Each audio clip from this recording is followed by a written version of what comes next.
Hello and welcome to Let's Talk About It. This is Taylor, your host, and I'm so excited to have you here today for an exciting episode. Today we're going to be getting into sex work. We're going to be talking about OnlyFans a little bit, and I'm so grateful to have a platform like this where I can talk about these things and not feel concerned about backlash or about censorship. As many of y'all know, I've kind of taken a little bit of a step back from talking about a lot of this stuff on Instagram because of the guidelines there, which we will touch on in today's episode as well. Today's guest is a longtime favorite of mine, wonderful human. So let's kind of get into it, y'all. As many of y'all know, we had some big news last week around OnlyFans. And for those of you who are not super familiar, I will read quickly through the email that was sent out. There have been some changes since this episode was recorded. So at the time of this recording, the first email was sent out, not the second one. So let's get into the first email that was sent by OnlyFans. So it basically said, this email is to notify you of changes to our acceptable use policy that will go live effective October 1st, 2021. The new policy will prohibit the posting of any new content containing sexually explicit conduct. Content containing nudity will continue to be allowed as long as it is consistent with the policy. Okay. Existing content that does not meet the standards of the new policy will need to be removed before December 1st, 2021. Our intention is for the policy to be implemented in accordance with the above dates, but we may need to change one or more of the dates as circumstances may require. Why does the policy have to change? Due to the size and rapid growth of the OnlyFans platform, because of sex workers. Where creators have earned over $5 billion since inception, we must increasingly rely on large banking institutions and payment processors like MasterCard, to facilitate payments between fans and creators. The new rules are necessary to comply with the requirements of these financial institutions and are the only way to help ensure the long-term sustainability of OnlyFans. OnlyFans was founded as a diverse and inclusive home for all content creators, and we stand by our commitment to that mission. We will continue to support and guide all creators through these necessary changes, making sure that all creators have a home on our platform. We look forward to continuing to provide an innovative platform for our diverse creator community. So, when we talk about OnlyFans in this episode, that's the email we're going off of. And as we will get into, it is not a smart move, and in fact would put many folks working in the sex industry at harm, at risk, losing their main source of income, all kinds of things. So thankfully, literally 2 days after that episode was recorded, OnlyFans sent out a second email. This says, our acceptable use policy will remain the same and may be found at onlyfans.com/terms. The proposed October 1st, 2021 changes are no longer required due to banking partners' assurances that OnlyFans can support all genres of creators. OnlyFans is committed to providing a safe and dependable platform for all creators and their fans. So, they realized that they were about to fuck up big time. They were not only about to fuck up their reputation, but they were about to fuck up their money as well. A lot of creators were jumping ship to figure out other means of income, which again, we will touch on a little bit in this episode. But it's maybe more on that piece a little bit later. But I do want to introduce you to our lovely guest today. I've been wanting to have her on the podcast for over a year now. So very, very excited that this was able to finally pan out. So today we are talking with Elle Stanger, and I'm so freaking excited. She is stripper writer on Instagram. If you don't follow her there already, I highly recommend that you do. She is a certified sex educator, a writer, a parent, an entertainer. She's a podcaster as well. She's been working in the sex industry as a stripper and then doing cam work. She's also based in Portland, so Pacific Northwest vibes over here. But yeah, just definitely recommend checking her out. And she provides a lot of different resources and writes on all kinds of topics, even outside, and has spoken a lot about mental health, which is a whole other episode we could do with her. She's very, very vulnerable on her platform, and highly recommend y'all giving her a follow. So with all of that said and out of the way, let's talk about it.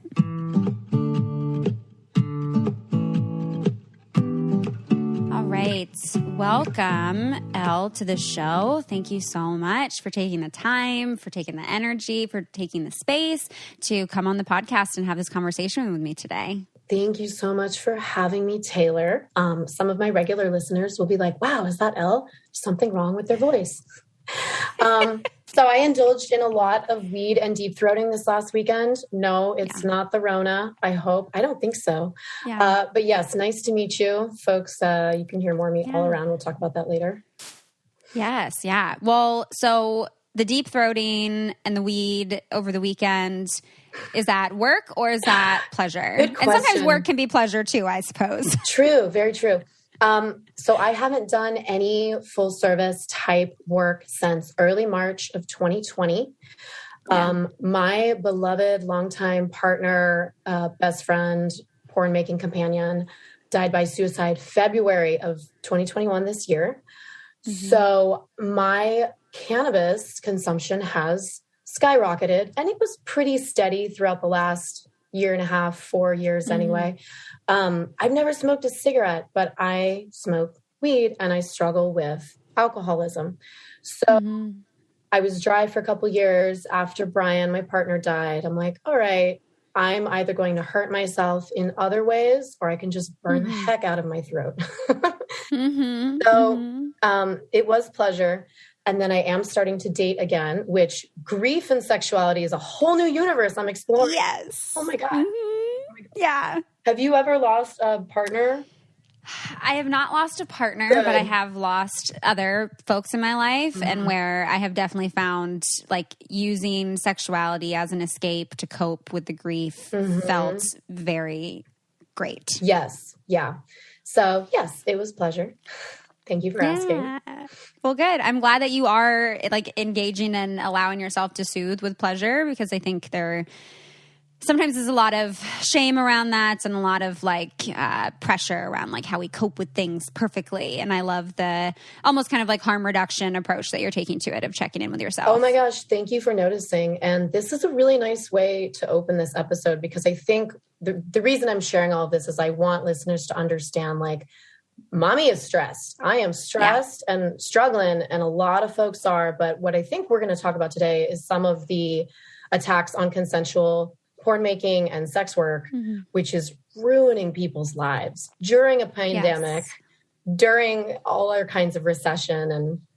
And Yeah, absolutely. Well, I would love to share a little bit of kind of how we got connected and a bit of what the work is that you do, because I don't remember actually how I even found you, but I've been following you for a long time and just loved all of the content that you put out, and was just like, I love how you show up really authentically and you allow yourself to like be really vulnerable on Instagram. Like I feel like for most people with, you know, like significant followings, it tends to get a little, surface level, and, you know, to each their own, but it is so refreshing when I see people actually like lean into their vulnerability and into their struggles and whatnot. And like also being confident and making fucking points, and you make a ton of fucking points.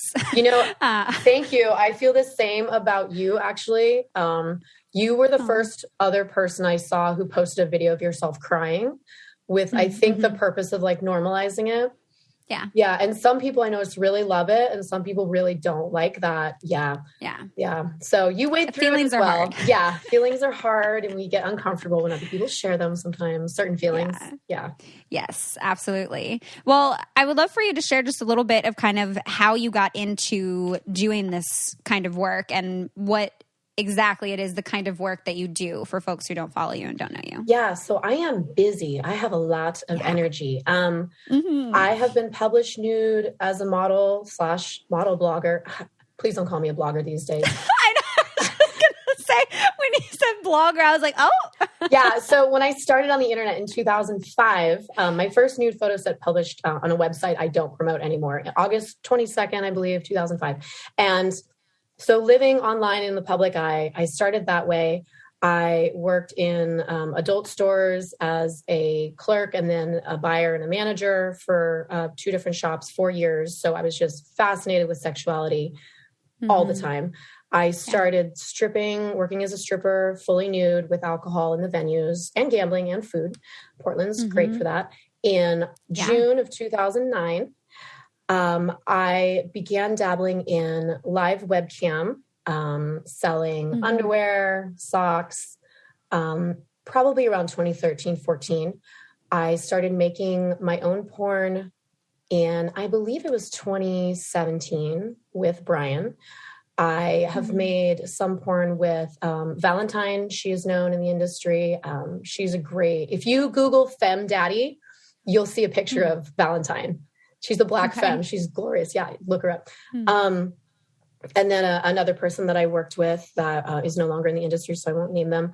So I have had just a little bit of experience in porn making. I want to expand on that, but most of my work has been stripping, webcam, private content making, and I started dabbling in full service. November 2015, I think, was my first client because it was the same day, November 4th. It was the same day as my dad's 60th birthday. And my client was 60 also that day. And I was like, way to monetize those daddy issues. Yeah. Yeah.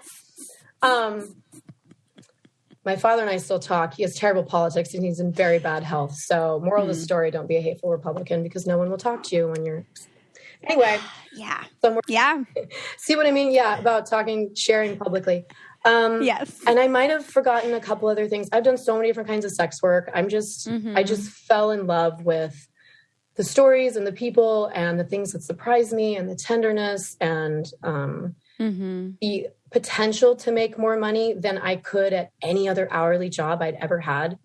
I didn't mention my vanilla conventional jobs. I've worked in a pharmacy. I worked in the mall, Hot Topic, Spencer's, because a lot of places aren't going to hire you if you look like me.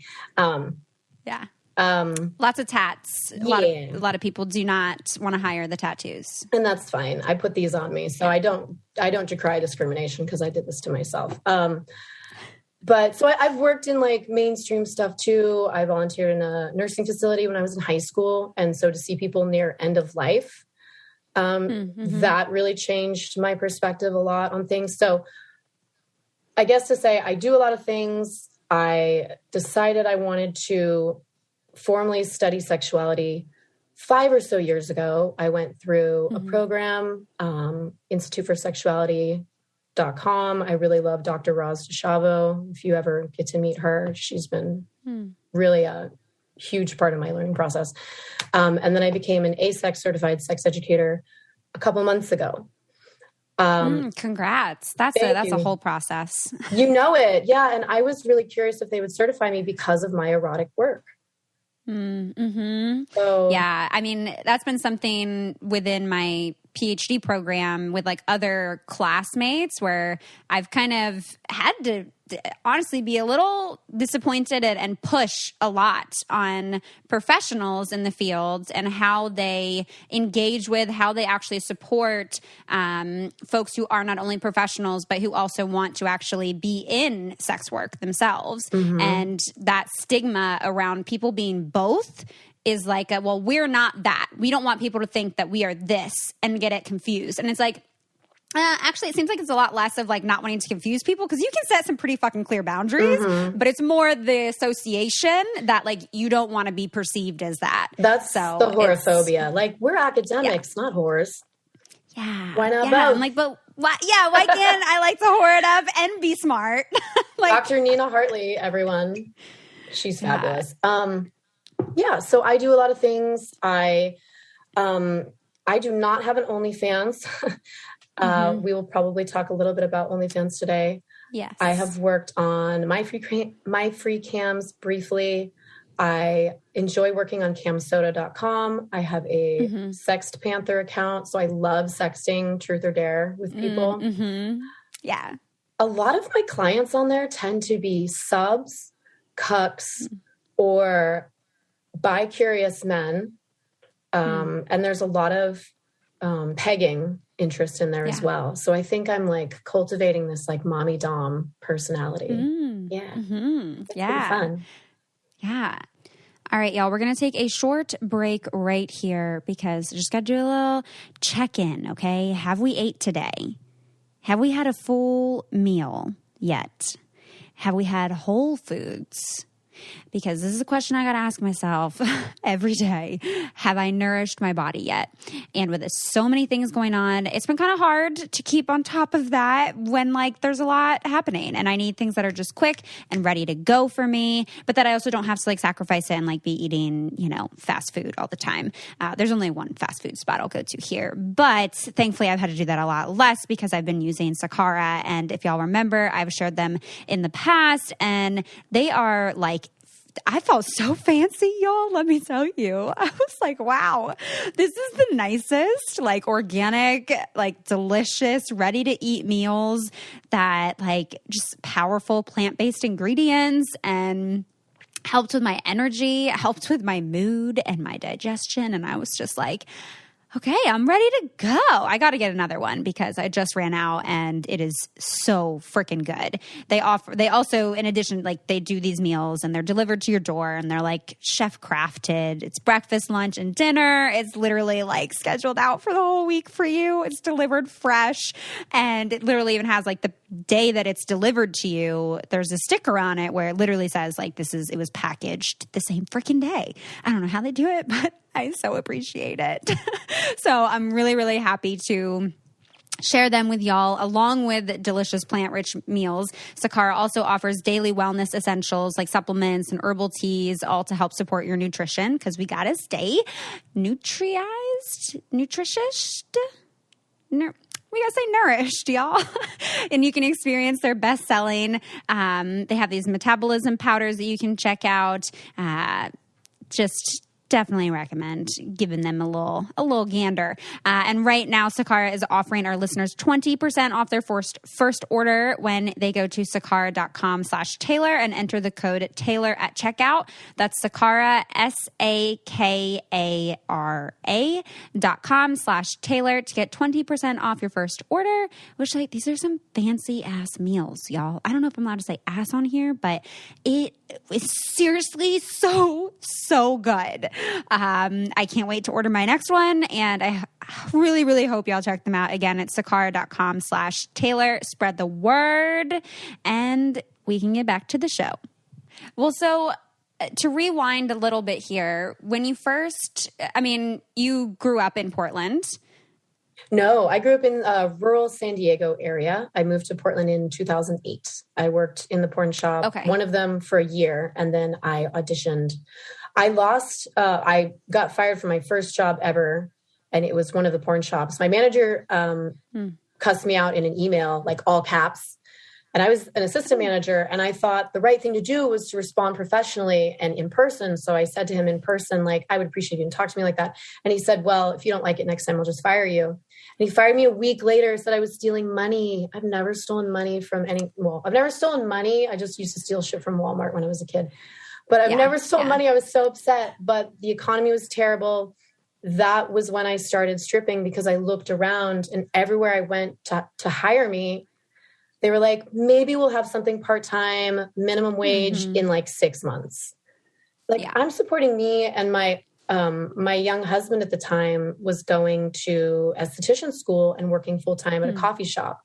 Like there was no way I wasn't going to work. So I'm like, okay, I'm 22. Cute. I've had men hitting on me my whole life.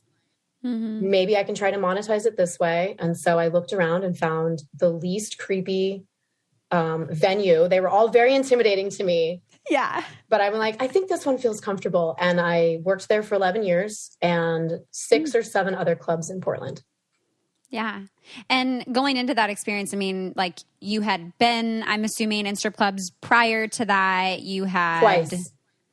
Okay. Twice. And I was led by other people. My friend who had been a stripper for like a decade. She's like, this is how you tip. she would like point out things to look for. She's like, that girl's doing really well. That's her customer over there. That girl's drunk. And I just remember thinking, I could never do this. Yeah. I'm like, they're so graceful. Could never do that. And then I lost my job and I'm like, fuck, I think I have to try to do this. Yeah. Yeah. And it was good. I worked for, it's probably about 6 months in Baltimore when I was in my master's program at the Hustler Club. Wow. I didn't know that. I worked, You worked as a stripper. So I wasn't a stripper. I worked as a promo girl in the club. Okay. But every time, we would go in to like get our cards and stuff and like check in and all of that. And every time I went in, it was always like, oh, like, do you do rooms or like people trying to, buy your pay time. Me and buy my time. And there were so many times where I was like, can I do this? Should I do this? And part of me wanted to. And the other part of me, just like watching the girls up there, like I have no upper body strength. I have metal rods in my back from my neck down to my butt. So I'm like really fucking straight. Like I cannot, like when you're on the pole and you like, like dip down and you're like bending over and stuff, like I can't do any of that. So I just immediately disqualified myself of like, I can't move my body like that. So people aren't going to tip me and I'm just going to look like really awkward and stiff up there. Oh. And I know there's like other ways, obviously, I could do it, but you were worried about your just mobility. Yeah. And it was like very intimidating because I was like, oh my God, like they are very strong and very skilled. And also it's like, could I do that? The question is, well, what do you do? What do you do in VIP? Yeah. How do you entertain someone for half an hour? And they're allowed to touch you, and where are they allowed to touch you? And how do you mediate that? And how do you mitigate that? And how do you keep it fun? And like, this is why it's work. Yeah. There's a lot of, you're like really on alert. Like I always pictured it as like when you're on a date with someone and like you're really not feeling it, but like you feel like you have to engage in a way of like you have to be kind of alert and on like that, and also be making sure that this person's going to want to pay you. I understand why people do cocaine. I've never done coke. This is like another way that I'm like a weirdo square. I've never smoked a cigarette, never done blow. I drink and I smoke weed, but I get it because it's so hard. I'm like driving myself to the club last night.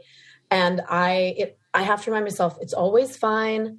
No shift is going to like make or break my life, but it's like, what am I going to deal with today? Is it going to be like a wonderful, warm, heart opening conversation with like a special needs teacher man who's going through a divorce, who wants to pay me and like not be a dickhead? Or is it going to be like someone slapped my ass? Yeah. And it's a woman and then she like refuses to tip me, like I could be disappointed in so many ways or not. Yeah. Yeah.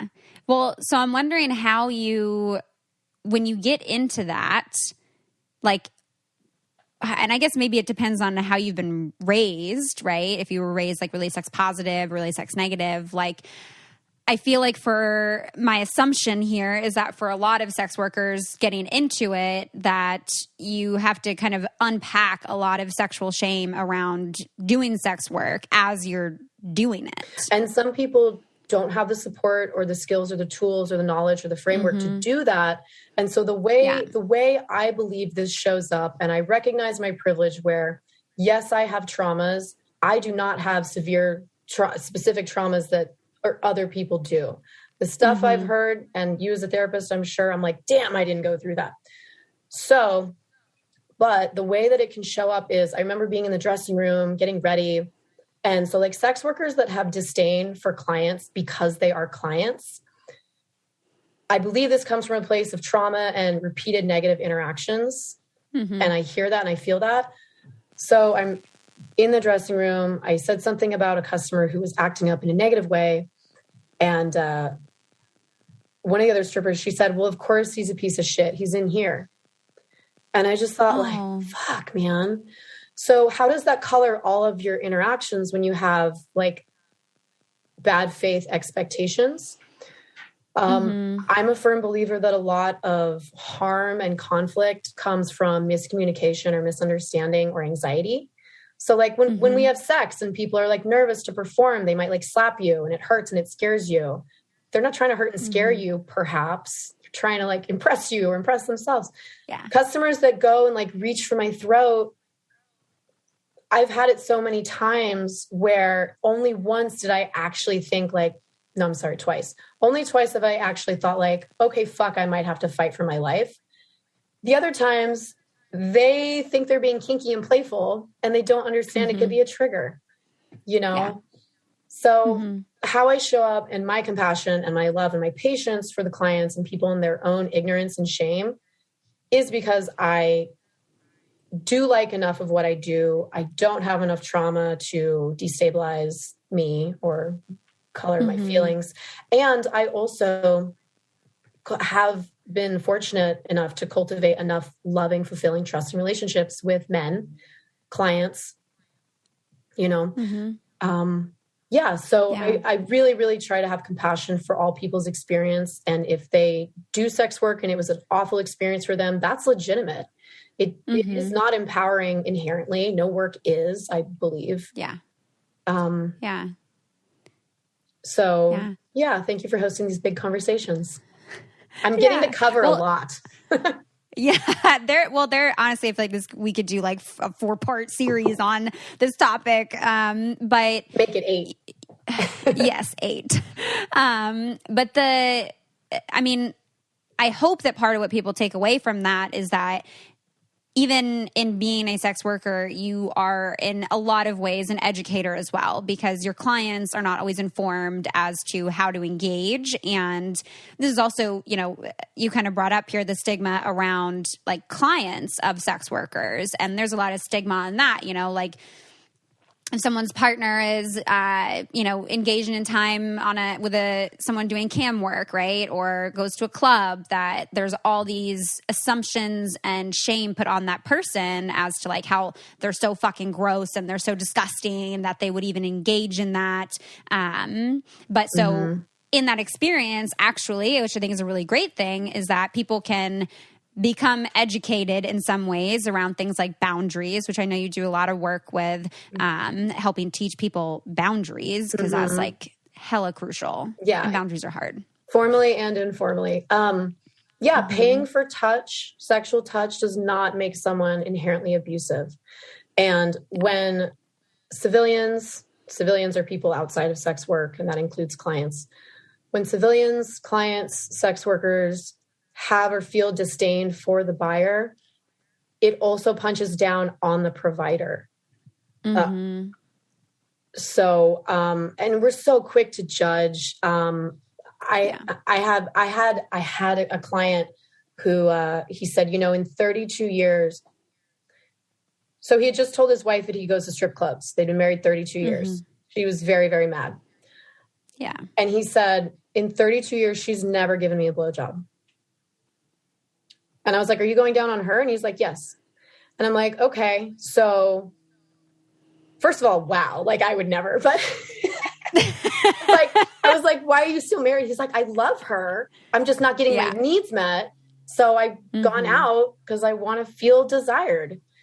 Yeah. You know, so we're really quick to judge why people do the things they do. Or something else that a lot of people don't think about is disability rights intersects with sex worker rights a lot, because a lot of sex workers are dealing with different disabilities, whether it's like autism or physical. One of my closest friends, she says all the time, she's like, my autism, the way her stuff shows up, the way she is, she's like, I can't do a 9 to 5. I need to be able to show up when I can show up, dress as quirky as I want to be, say random shit. People think it's funny. I cultivate other autistic clients. I also find this true for myself. I had a basic screening a few months ago, and it answered a lot of questions. Or people that are like, I don't want to date because I don't have the energy for it. And also transactional just feels safer. Yeah, totally. I've had a few conversations actually recently with men in my life about that, about just feeling drained from having to engage emotionally in order to have sexual needs met, and preferring that transactional experience, that it's simpler and allows them to actually have a focus on their pleasure. Fun. But honestly, one of the things that I love about you too is that you do talk a lot about mental health, and like you're really open about that. One of the questions that people submitted when I said we were going to record together, which was interesting. There's a few here that I want to ask you. So someone said, how to know if I'm ready to do sex work or if it would destroy my mental health. I really need the money. You really don't know until you try. Yeah. And I've seen I was going to say, that's kind of how I felt. Yeah, you really, really don't know with anything until you try. Can I do this? And then it's, can I continue to do this? Because I have worked with people who their work is re-traumatizing them over and over and over again. And it's hard on them, and it's hard on the people who work with them, and it's hard on the clients. And I've seen it. And remember, I've been a stripper for 12 years at this point, and not just a dabbler. I've worked 3 to 5 times a week for 12 years. So, and then with myself, okay, I had a sit down meeting with a booking agent and a bouncer at one of my old clubs where they were like, Elle, we love you, but we can tell when you're hyper focusing on problematic customers and then you verbally engage with them and it starts a conflict. It looks like you're hunting. And I'm like, oh my God, I'm so burnt out and I'm so pissed off. You're right. That is what I'm doing. I'm focusing on the bad because that's all I'm seeing because I'm triggered all the time. So there's definitely, no matter what you're doing, like, how are you going to manage your burnout? What are your triggers? Do your triggers change?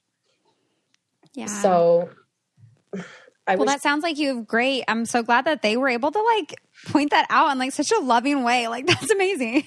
Really the venues that if the people take care of each other and want everyone to be comfortable and safe, they're going to be better sustained because it creates a more positive environment and the customers can tell. And then everyone's going to make more money and be safer.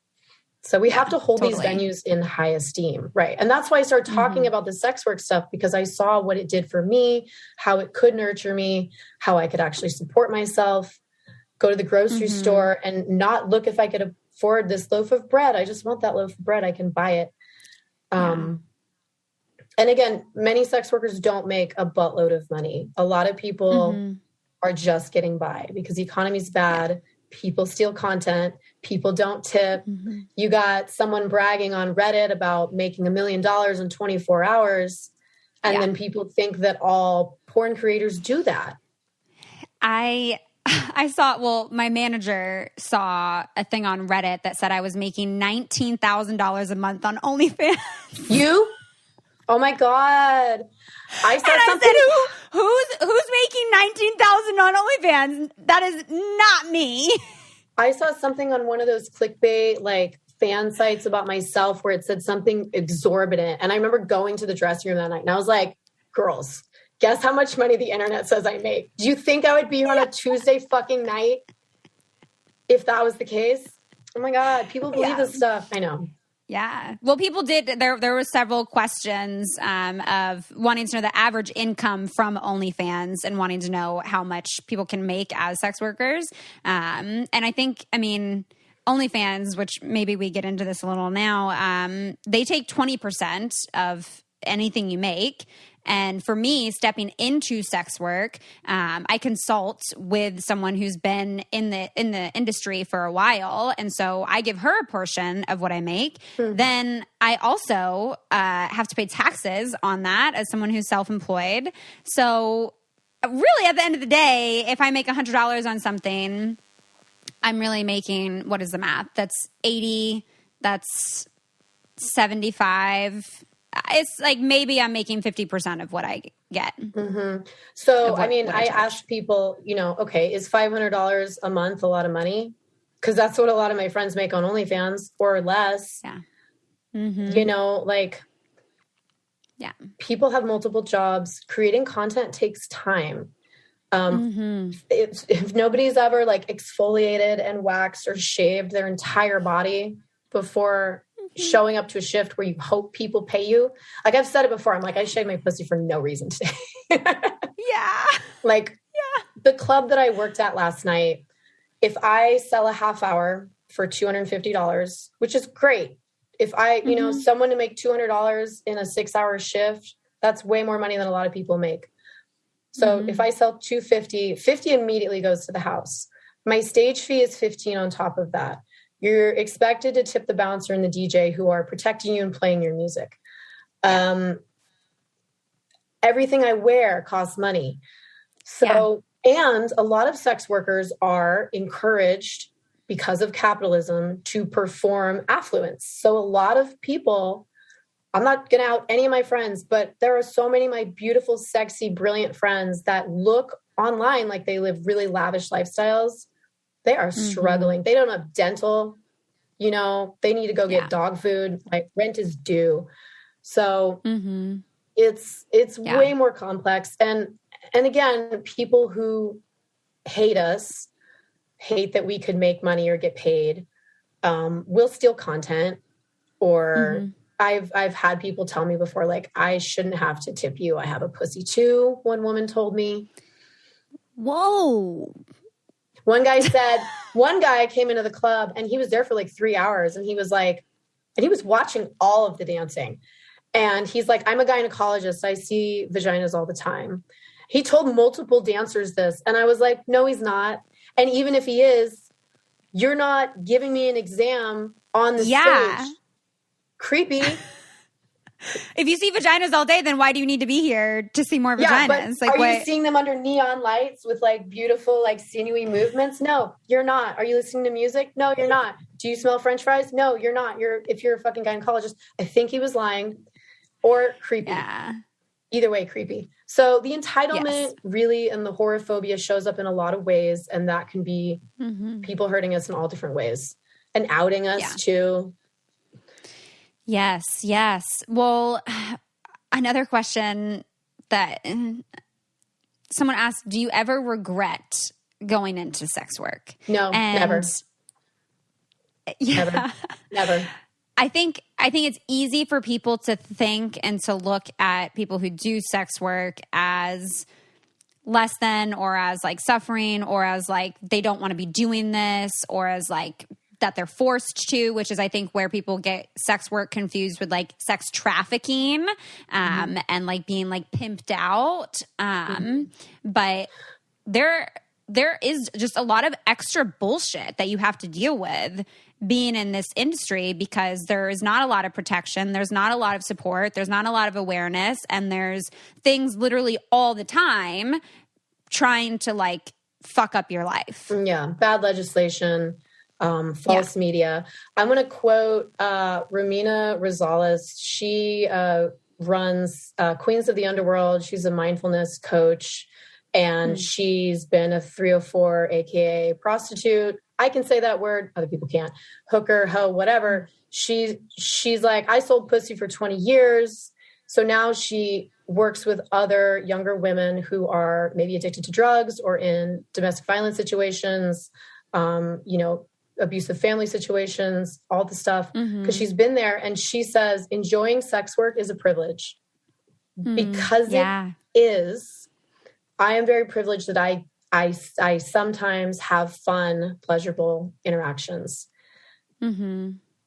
It's work, like if someone's trying to suck on my neck and I don't want them to be doing that, that's not what we're supposed to be doing. Like I'm not having a good time.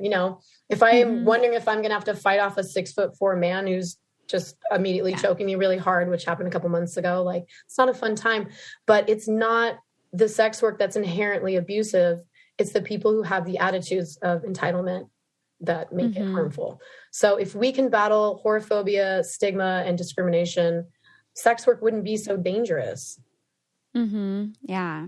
Well, and I think there's also a lot of gatekeeping and ways that folks try to punish you for doing the work that you do, as you noted earlier, like not knowing if ASEX would approve you. Like I know some people, they lose housing, they lose their other jobs. People lose their children. People lose custody of their children because they work in adult, and it depends where you live. So this is why, like the personal is political is a saying for some time. I don't know the origin of that. Do you? I want to. We should look it up. But, if somebody is a webcam worker and their ex-husband or baby daddy or whoever, mom, whoever, grandma wants custody of the kid, if they live in a socially conservative area, it is very common, not unheard of, to say to the judge, this person not a fit parent? Obviously, because they work in adult and they'll lose custody. That happens all the time. People get kicked out of nursing programs, academic programs because of their former work, even if they're not currently working. So people, demand that we get out of the industry or try to force us out of the industry. But then if we've had worked in it at all, then we're still deemed punishable by some. Yeah. It's so fucked up. It makes me so angry. That's why we say resources, not rescue. That's what I say. I don't say rights, not rescue, because thank you. Rights can be misinterpreted into legislation. So people will want to over legislate and create a lot of restrictions about who can do sex work. I say resources instead of rescue, because we all need more information about where can I get screened, where they're not going to punish me, where can I work more safely? How can I get paid when these online processing payment platforms are booting us all off? Yeah. Stuff like that. So let's get into that a little bit here. So you don't have an OnlyFans page. Can you share a little bit about why you don't? Okay. So when OnlyFans got on my radar, I think it was 3 years ago. I don't remember how long it's been around, 3 or 4 years. And I thought to myself, okay, cool. Another platform. There's a lot already where you can sell clips. There's ManyVids, there's AVN Stars, there's Fans Only, there's Frisk. A lot of people don't know about these. And I said, let's see how it goes. I already was on Cam Soda and I was busy with stripping and I was doing my own podcast. So I didn't have the need, but I was watching. Do you remember a website called Zivity? Never heard of it. Okay, exactly. I had some published photos on there. It was a modeling website. I went to log in one day in 2014, I think it was, and the website didn't exist anymore. And I lost all my photos. Oh, no. So luckily I didn't rely on that, but that was a teachable moment where these platforms are never secure. We cannot rely on them. I remember when Tumblr was free porn all over the place. You probably do too. Yep.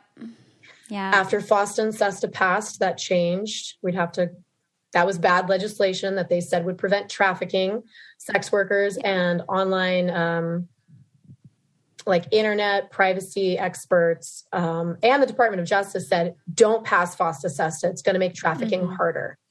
Passed it anyway, because people like to listen to conservatives like Ann Wagner, which we can talk about her and OnlyFans in a little bit too. So Tumblr restricted a lot of its stuff. Patreon, this is something else people are telling me, just make a Patreon. Patreon has not allowed penetration for 4 years. I had friends that were traveling the country and shooting very successfully erotica and pornographic stuff. And it was on Patreon and they were making their living that way as artists. And FOSTA SESTA happened. I show nipples on my Patreon and a little bush. I got flagged for a 3-second lens clip of semen on my butt cheek. I was like, let's see what they allow. I got flagged immediately.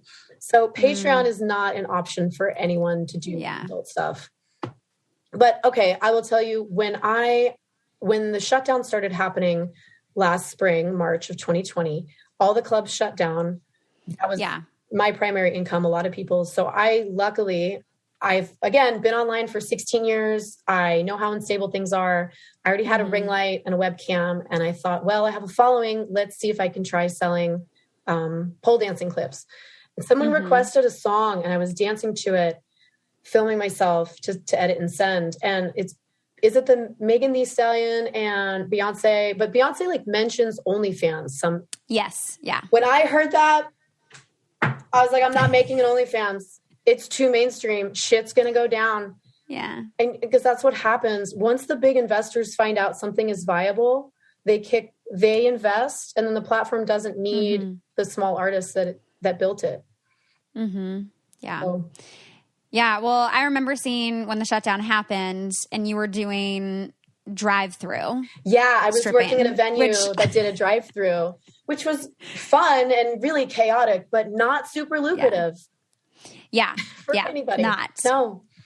Well, so I think for a lot of folks, there's confusion around what exactly does this mean for creators on OnlyFans? And for me currently, I don't do anything that is explicit. I'd show a little bit of bush. I do things like people want to see me like lick my armpit hair. Which like I was actually very excited of like, yay, people are like cool with the armpit hair. Yeah, like I have it too. I didn't know. Yeah, I was like, I didn't know how like people would want me to show up there, because I think there's like twofold of like, I want to be authentic, but also how do I best monetize and like give the people what they want. But you know, was literally last week before it came out, was considering maybe I sell my boobies. I was like, I feel like, yeah, it might be like, time. you know, yeah, I was like, I think they're ready. I feel so passionately about, you know, free the nip, whatever. It's just a nipple. We all have fucking nipples, you know, how can I just feel free and empowered in this? And I was like, legitimately, like at the end of last week was gonna take the plunge. And yep, the platform is essentially not allowing any explicit content. It'll get removed, and if anything is still there after December, they'll 1st. just delete. Yeah, October 1st, you can't post anything that's explicit. You're right. If you still have stuff on your page by December 31st or 1st, then it will all get deleted. Okay. And, you know, so I'm wondering, I feel like sex workers are either jumping the bandwagon to go to other platforms, or they're like really upping their content and trying to make as much money as they can until October 1st. Like, part of me is like, well, do I just go full nips to the wall, not balls to the wall? Yeah. Like, I'm like, all right, do I just fucking go for it? But I think, at least my assumption here, is even things that are not explicit but that are sex related, they're going to flag. So someone wrote to me and they said, I just got my new email today and I looked at the rules, or I looked at the new rules. As I understand, the only thing we're allowed to post is nudes, as long as anus nor genitalia are displayed in a way that is, quote, extreme or offensive. No intercourse, no masturbation, real or simulated. We can't advertise it or post it. I know I can't continue to make a living off of only nudes. I can't speak for others, but I know that many get most of their success from doing live shows and or selling videos. So I think you asked, how did this happen? Like, how did we get here? Why did this happen? So in December, I believe, a Christian fundamentalist journalist, and I use that word loosely because he publishes misinformation, Nicholas Kristof, he's an anti-porn person. He's very well linked to an organization called Exodus Cry, which is not based in science or research at all. He published a bunch of misinformation saying that essentially most trafficking comes from Pornhub. Like, most of Pornhub is abuse. For example, when what organization was it? Hold on, I know this in like 1 second. Yeah, it all sounds very anti-sex work, very anti-porn, and those things are not inherently sex trafficking, and those things are not inherently abusive or harmful. So in the last year, Facebook admitted they had nearly 20 million instances of child sexual abuse material on their website. 20 million. Pornhub and its other company under MindGeek, they had 13,000. So way less. Why aren't we trying to shut down Facebook? Because Facebook gets a lot of money from conservative advertisers. Okay, so you understand it. So Facebook also helps spread a lot of misinformation that is like, it's been pro-Trump helpful for some folks. Yeah, there's been a ton of like white nationalist advertising. So he published all this misinformation. People believed it because why wouldn't they? They thought this was a reputable source, the New York Times. A lot of people don't know anything about trafficking or sex work or the history of these things. So what it did is MasterCard decided that they are going to create new rules for the adult platforms that they work with. Some of the rules make sense, like we need verification of everyone who shows up in an image or video. Mm-hmm. Okay. But to that, OnlyFans is basically saying that is a lot of resources. That's a lot of time for us to be able to go through and verify that. So, I mean, yes, but that also makes sense. So like when I use my sexting app, I think I need to get that. It's fun. Yeah. I'll send you an affiliate link. Yes, please. I will. So when I use my sexting app, they have my ID, they have my tax form. Like they know I'm a real adult as much as I can possibly prove.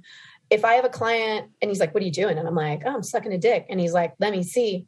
If I send a picture with like another person in it, I actually don't think that's allowed because I didn't get a model release or the company doesn't have a model release from the other person. So that makes sense to me. Okay. One of the other rules, and this one does not make sense and it's not feasible, is real-time moderation of all live streaming. There is no way that's ever going to happen. I don't remember the bill number, but early last year, I believe there was a bill proposed somewhere in some legislation that all upload websites would have to have real-time moderators. So think about Reddit. Yeah. There's no way they're going to hire people to moderate every million thing that gets posted. It's not possible. So what will they do? They will ban anything that has potential to possibly be illegal. You cannot tell many times looking at a photo or video, is this person being forced to do this work by their boyfriend, by their mom? You don't know. Yeah. I worked a handful of shifts with young ladies. She was a minor dancer at the time, which means 18, 19, or 20. So under 21. I believe she was 19. Yeah. Her mom would sit in the back of the club the whole shift to make sure she was working. You know, so exploitation comes up in a lot of ways. It's not what people usually imagine, like someone locked in a cage, you know, like a circus monkey or something. Yes, those horror stories exist. We read about them every once in a while, but I'm going to say the most exploitation that occurs in people who are working sex is people they're in relationship with, their family, their boyfriend, especially if they start when they're young because they're like a youth runaway. Yeah. So because MasterCard made this the case, it's basically like just a game of dominoes now, how many others will follow suit. So we are running out of platforms that, to the best they kind of can, verify adult identity. And it doesn't stop people from wanting to see sex or needing money. Yep. So it gets pushed underground. And we lose so much sex positivity. Do you know the rules about Facebook? And Facebook, you know, owns Instagram. Facebook and Instagram says that we cannot talk about sexual pleasure. We can't use slang, but we can talk about sexual abuse. So if you create an environment where the only media you're encouraged to spread is negative, what does that do to reinforce people's feelings of what is normal? Yeah, well, and it detracts from being able to have any kind of actual comprehensive sex education, because sexual pleasure is a huge part of sex education and sexual health. And this is where, I mean, if I talk about race, I'm either getting harassed or I'm getting reported for just using phrases like white supremacy. If I talk about sex, I'm going to get flagged. I'm going to get harassed. It's going to be all kinds of things where it's like, yeah, these platforms are just increasingly becoming really fucking difficult to actually use in a meaningful way. Because, I mean, it's like mental health is safe to talk about. Yeah. But even that, people don't actually want to see the realness of how people cope with shit day to day. So then you still end up dealing with getting harassed, and there's been no real protections around that, but protections around make sure you don't talk about orgasms. Like, what? Don't use an eggplant emoji when you mean penis, because that's actually literally not allowed. Yeah, it's wild. So it's a really scary time. And even though I don't have an OnlyFans, I've been sharing information about this because, again, I believe in sexuality industries, and I know people are struggling and we need as much help as we can. I went into my other club last Friday, and two younger dancers that we don't even regularly talk, they came up to me and they're like, I follow you on Instagram, which when you meet someone in real life and they tell you that, it's kind of like, oh, okay. Yeah. I never would have known that. They're like, I follow you on Instagram. Thank you for posting like actual, like helpful information about what's going on. Mm-hmm. And I thought, fuck yeah, this is why I share it, because the reverberations are immeasurable on how many people are going to feel this. And then there's competition to other websites. And something I also mentioned to my online audience was, when people can't make media content, they're going to try to make it other ways. So it's in-person work, which can be more dangerous. Or, 18 or 20 dancers coming to work on a shift that should only have like 10 or 12. So now we're all competing more with each other. It doesn't mean we have more clients. We don't. So it drives prices down. Criminalization always hurts people, and restriction always hurts people. Mm-hmm. Yeah. How do you think, I know you do some like lobbying type work as well, and like trying to push like good legislation and whatnot. How do you think folks like who maybe are listening to this episode can actually help be an advocate for sex workers, or, which I mean, I think we've already covered a little bit, like don't be a shithead and don't like stigmatize and shame sex work. But anything specific, tangible that you feel people can do to support sex workers in general, and maybe with everything happening with OnlyFans? Yeah, I'll name a few things. Please don't use whore, hoe, hooker, prostitute, slut as an insult. Like, speak to the behavior of the person that you don't like. Yeah. Please don't make sex worker jokes if you're not a sex worker. That would be like me making trans jokes. Like, as I'm not a trans person, I'm non-binary. I look femme, but I like know my privilege. So stay the fuck out of that shit. Don't steal content. If you want to pay for content, please do. You can always share your creator if you can do that safely. I know a lot of people don't like to advertise with their clients, but if you're like, oh, this pornographer is like making this art, amazing, something very specific in terms of legislation, ask for decriminalization of consensual adult sex work, not legalization. Legalization will create restrictions and rules about who can do the work, when, and how. So this means maybe if the government, your state or whatever county says, yeah, you can work, but it has to be in a venue. So that means the rich venue owners open a couple brothels and charge you like a 60% cut. Okay, whatever. Yeah. If it's decriminalized, it means you could sell sex out of your own house. You're not going to get arrested. You can go to a client's house. You're not going to get arrested. If you are someone without a fixed address, like a runaway or an immigrant person, you should not be arrestable for selling sex to survive, because the state says you require an ID. And then there's folks who are like, well, we could mandate STI screenings and testings. And I say to that, I don't want the government having more power to tell marginalized people when to spread their legs or give their body fluids. If it's criminalized, we will show up to protect our sexual health. Yeah. If I know I can go to a Planned Parenthood, and I do this, but I live in Portland. And again, I have no arrests. I have college degrees and certifications, and I'm a fucking white femme boundary pusher in my privilege. If I feel like I want to test the waters and be honest when the nurse asks me, oh, you got screened like 6 months ago and you're not having symptoms, like, why are you here? I want to be able to say, I do sex work. And her not either jab me extra hard with the needle or like not tell me what my options are because she wants to punish me. We need to like fight that. Or save you. Save me, lecture me. Do you know who Christy Mack is? She was a pornographer for some years. That sounds really familiar. Some people will know. Yeah. She commented once and publicly on my Instagram, and I feel comfortable sharing this because I see how she engages. But she said one time she went for a screening and she just got like a fat lecture. And a lot of pornographers, when they work for these major production companies, they do a full blood panel screening every like 11 days. Yep. So the incentive is there. We want to take care of ourselves, but the government and society makes it really, really hard. Yeah. What are your thoughts on, I mean, somewhere like Amsterdam? So I have not worked in Amsterdam. I have a contact who is on the committee that I'm a part of, OregonSexWorkers.com, if I may. We hosted a Human Rights Commission in July, trying to pressure our state representatives to decriminalize. Yeah. She has a dual nationality, I believe, in the States and in New Zealand. She's worked in Amsterdam, New Zealand, and the States. She likes New Zealand the best. New Zealand has a decriminalization model. She said it's not perfect. It is, they're working to make it more inclusive for their immigrants, I believe, and other folks. She said the only time she reported a rape, it was in New Zealand, and she did go to the police.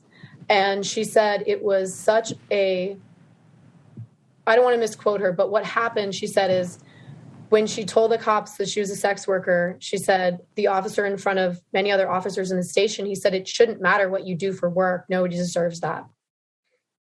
I was like, oh my God. Yeah, that's so good. Like, oh, fuck, that's how that should be. You know, so she said she felt so supported because the infrastructure, it's built out that way. They've been decriminalized for over a decade. So. Yeah. Yeah. I mean, definitely, you know, in terms of resources, there's definitely many more available over there than what we have going on here. But, Portland, at least from what I've heard, and at least what I think I'm starting to understand, is definitely a lot more supportive of sex workers. You're safer to be one here than you are in Florida. I will say that. Yeah. Lots of nuances. Yeah. Well, I have 1,000 more questions, and I want to talk about like being a parent while doing sex work and mental health while doing sex work and all of the things. But I don't want to keep you, and I want to respect your time. Is there anything on what we've shared today that you feel is super important in terms of a takeaway for listeners? And potentially, you know, we could always have you on the podcast again, or people can follow your work and whatnot to learn more about all the other things. But anything specific from today that like you really want people to take away? There's a lot you don't know about sexuality industries. There's a lot I don't know about sexuality industries. You don't have to be the expert. If somebody asks you a question and you don't know, say, I don't know, but I'm going to try to find out. And then look to the reputable sources. I'm one, you're one. Yeah. But there's so many organizations that are comprised of sex workers who can tell you what we need. And we're all so different, but it's really the same things a lot of people need: healthcare. Yeah. You know, yeah. Stable, some kind of income, freedom, flexibility. So just, I would invite people to be open to learning. And if you want to be an ally, please don't make the mistake of thinking that whatever you believe is the case, because there's so much you don't know. Yeah. Yeah. Even as I've like taken, you know, my baby steps into it, I'm still like, there's so many things I don't know. And there's so many, oh gosh, we could talk about this too, of like entering the community, but like feeling like maybe it's not where you belong, or that like you're not welcomed, or like how you even are like valid as a sex worker. Right. Like, and then there's conflicts in communities too. Yeah. Yes, definitely. We should do another episode sometime. We can talk about some other 5 things. Yes, I know, right? Well, can you share with people where they can find you, where they can follow your work, how they can engage with you, how they can support all the wonderful things that you're doing? Thank you so much for letting me share that. I am on stripperwriter.com. That's my website. I use kind of a hub just to repost some things I've done. I'm on Twitter at Elle Stanger. I'm on Instagram still at stripperwriter. You can buy my pornography at camsoda.com/stripperwriter. My old podcast is Strange Bedfellows, and my new podcast is They Talk Sex. And we're on Apple, SoundCloud, and Spotify. Amazing. Thank you so much, Taylor. Yeah, thank you for everything. We'll definitely have to have you on again. Thank you. I love that. All right, that does it for today's episode. Thank you so much for making it all the way through and keeping your ears, your hearts, and your minds open. It would mean so much to me if you could take a second or two after listening to this episode to leave a review on iTunes and let me know what you're enjoying about the show. I love reading, you know, what your favorite episodes are, where you guys listen, and definitely feel free to share this with a friend. I mean, part of how we break down the stigmas around these topics is by talking about them, right? And sharing them with more people. So definitely share the podcast. And again, really wanting to include all of you in this podcast. So if you have questions or you want to share a thought or an experience, please send in a voice memo to ask.letstalkaboutit@gmail.com. And I'm really excited to keep having these conversations and breaking down these stigmas. So thank you all so much. I hope you have a wonderful rest of your week, and I'll talk to you next time.